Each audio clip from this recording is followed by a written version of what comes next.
వరంగల్లో ప్రభుత్వ అధికారులు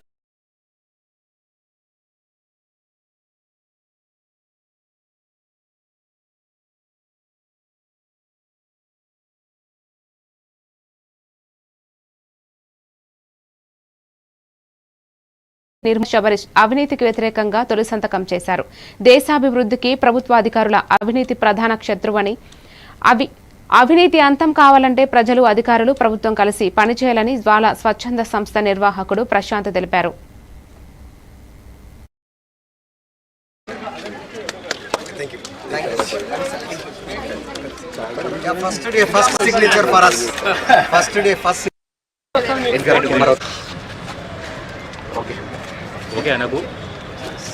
రాష్ట్రంలో దేశంలో లక్షల కోట్లు పెట్టి వేడుకలు జరుపుకుంటున్నారు, కానీ అవినీతి పైన అభివృద్ధి పైన మాట్లాడే నాయకులు లేడు.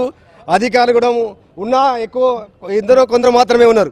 అంటే ఒక మనిషికి ఎంత సాలరీ కావాలో అంతకన్నా ఎక్కువ మన రాష్ట్ర ప్రభుత్వం డెఫినెట్లీ ఇస్తుంది. అంతకు మించి ఆశించాల్సిన అవసరం కూడా లేదు మనకి.